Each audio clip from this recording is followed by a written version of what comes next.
জালসার দিন মেয়েরা সেজে গুজে এসে আমাকে মাফ করবেন। আজকে কি মেয়েটার বাসর রাত? জি, আজকে কি মেয়েরা বাসর রাত? আজকে তো ও কেন রাস্তাতে আজকে সেজে গুজে বেরিয়েছে? রূপ সৌন্দর্য প্রদর্পণ করে তোমরা রাস্তাঘাটে সেখানে বেরিয়েও না। মেয়েরা হলো বাড়ির ভিতরে থাকার জিনিস। মেয়েরা কোথায় থাকার জিনিস? বাড়ির ভিতরে থাকার জিনিস। এখন মেয়েরা চলে গেছে বাজারে। কোথায় গেছে? বাজারে। তো বাজারে গেলে যে লিক হয়ে যাবে এটা বুঝতে পারছেন না। দুটো জিনিস বলছি, অল্পতেই বুঝবেন, বেশি বেড়া উত্তর দেব না। একটা হলো টিউ, একটা হলো টায়ার। একটার নাম টিউ, একটার নাম টায়ার। টিউটা কোথা থাকে? ভিতরে না বাইরে? ভিতরে। টায়ারটা বাইরে। এখন টিউ যদি বলে টায়ার তুই তো মেলা দিন বাইরে আসিস, খানিক আমি বাইরে ঘুরি। আর টায়ারটা যদি ভিতরে বলে, টিউ যদি বাইরে ফিটিং করে গাড়ি চালানো আরম্ভ করা হয়, তাহলে এখান থেকে মালদা জেলে আর লিক হবে না নাকি? যাবে? যাবে না। মেয়েরা হলো টিউয়ের জাত। কিসের জাত বললাম? টিউয়ের জাত। ওরা থাকবে বাড়ির ভিতরে। যদি বলে না খানিক আমি বাইরে ঘুরবো, তো লিক হয়ে যাবে। কি হবে? লিক হবে। অতএব মা বোনদেরকে অনুরোধ করব, এই যে জালসা, আরেকটা কথা মাঝখানে বলে দেবেন, আপনাদের দেশে জালসাতে এত মেলা হয়, আমাদের দেশে এত মেলা হয় না। আমাদের দেশে জালসাতে মেলা হয় না। মেলাতে জালসাতে আপনাদের দেশে মেয়েরা জালসাতে নতুন কাপড় চোপড় পরে লিপস্টিক দিয়ে সেজে মেলাতে ঘুরে ঘুরে না? ওনারা আলেম। হাদিসে এসছে আয়েশা রাদিয়াল্লাহু তাআলা আনহার যেদিন বাসর হলো সেদিন তাকে সাজানো হয়েছিল। কি করানো হয়েছিল? সাজানো হয়েছিল। তাহলে যেদিন মেয়েদের বাসর হয় সেদিন মেয়েরা সাজবে। কি করবে? সাজবে। তো জালসার দিন মেয়েরা সেজে গুজে এসে আমাকে মাফ করবেন। আজকে কি মেয়েটার বাসর রাত? জি, আজকে কি মেয়েরা বাসর রাত? আজকে তো ও কেন রাস্তাতে আজকে সেজে গুজে বেরিয়েছে? যেদিন সাজে কার জন্য সেজেছে বলেন? বাসর ঘরে স্বামীর জন্য সাজে। আয়েশা রাদিয়াল্লাহু তাআলা আনহাকে সাজানো হয়েছিল কেন? নবীর ঘরে পাঠাবে তার জন্য। তো এখন আপনার মেয়েটা আজকে সেজে গুজে জালসাতে এসেছে কার জন্য? বাসর ঘরে এসেছে নাকি? ছি ছি ছি ছি ছি। অতএব মা বোনকে বিনীত হয়ে বলি, জাহিলি যুগে আপনাদের মূল্য ছিল না, ইসলাম আপনাদের মূল্য দিয়েছে। তাই কোরআন বলছে তোমরা জাহিলি যুগের মেয়ের মতন রূপ সৌন্দর্য প্রদর্পণ করে রাস্তাঘাটে বের হইও না। অকরনা ফি বুয়ুতিকুন্না ওয়ালা তাবাররাজনা তাবাররুজাল জাহিলিয়াতিল উলা। সূরা আহজাবের 33 নম্বর আয়াতের বিস্তারিত ব্যাখ্যা দেখে নেবেন, পেয়ে যাবেন। অতএব মায়েদের জন্য হারাম এইভাবে রাস্তাঘাটে চলাচল করা। আর আপনার মেয়েটা রাস্তায় জালসার মেলাতে ঘুরে আপনি বেড়া ছেলে মরে যেতে পারেন না? আপনি মরতে পারেন না। আপনার ওই যে মেয়েটা জালসাতে মেলাতে লিপস্টিক দিয়ে ঘুরে বেড়ায়, ওর বাপ বেঁচে আছে এটা আমি মানতেই পারি না। ওর বাপ নয়, ও কাপুরুষ। ও কে বললাম? শরীরে যদি রক্ত থাকে কান ধরে উঠবস করবেন।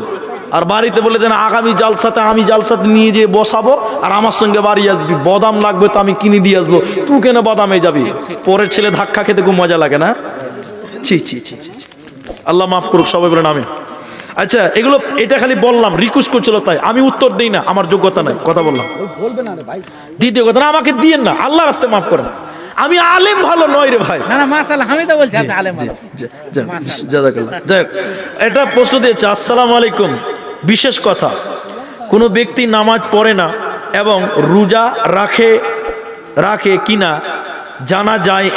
জানা নাই।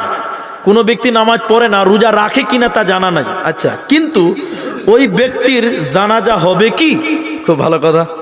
এটা আজকে বলা হয়নি, অনেক জালসাতে বলছিলাম, আজকে বলতে চেয়ে বলিনি, উত্তর দিচ্ছি।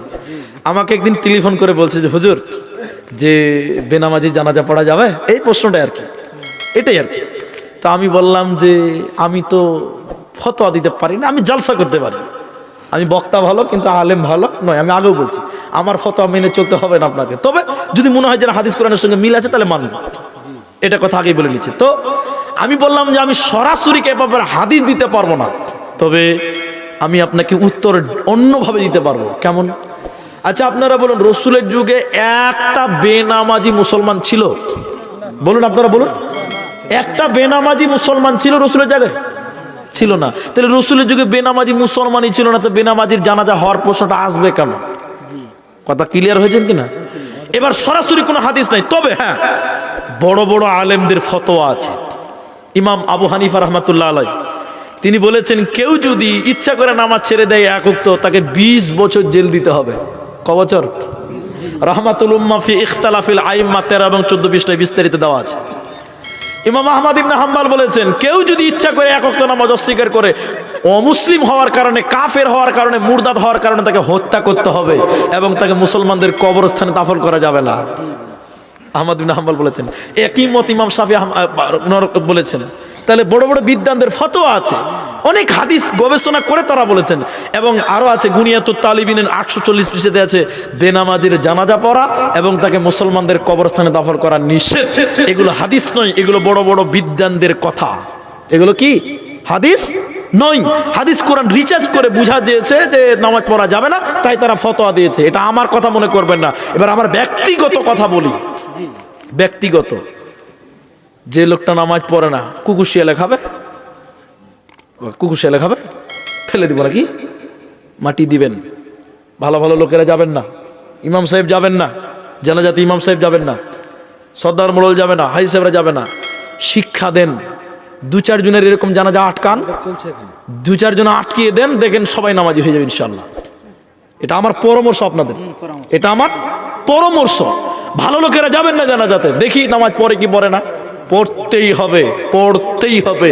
হাদিস এসছে যে কিয়ামতের দিন সর্বপ্রথম ইউহাসাবু বিহিল আবদি ইয়াউমাল কিয়ামাতিস সালাত as-সালাত। নবীজি বলেছেন কিয়ামতের দিন সর্বপ্রথম নামাজের কথাই জিজ্ঞাসা করা হবে। তাদের যার নামাজ নাই তার কিচ্ছু নাই। কথা বুঝতে পারছেন কিনা? আচ্ছা, পরের কথা আর কিছু লেখা আছে? আমাদের গ্রামে হ্যাঁ, বিধানটা চলছে। আচ্ছা যাক, আলহামদুলিল্লাহ করো। আচ্ছা, কোনো ব্যক্তি যদি জুম্মার নামাজ পড়ে এবং ঈদের নামাজ পড়ে, তাহলে ওই ব্যক্তির জানাজা, যে জুমার নামাজ পড়ে আর বাকি নামাজ ইচ্ছা করে পড়ে না, অস্বীকার করে, অস্বীকার করলে সে কাফের হয়ে যায়। কিন্তু কখনো পড়ে কখনো পড়ছে না, অস্বীকার করে না, কিন্তু সে কুফরি করছে, কিন্তু সে কাফের নয়। সে কাফের, কুফরি করলে কেউ কাফের হয় না। কাফের হওয়ার জন্য অনেক কিছু আছে। খারিজিদের একটা লক্ষণ হচ্ছে যে কুফরি করে তাকে কাফের মনে করে। কুফরি করলেই কাফের হয় না। অতএব কেউ যদি নামাজকে অস্বীকার করে দেয় তাহলে সে কাফের হয়ে যায়। তো যে লোকটা শুধু জুমার নামাজ পড়ে বাকি নামাজ পড়ে না, সে বেনামাজি। সে কি? বেনামাজি। কিছু লোক ঈদের নামাজ পড়ে বাকি বছরের খবর থাকে না, এরা বেনামাজি।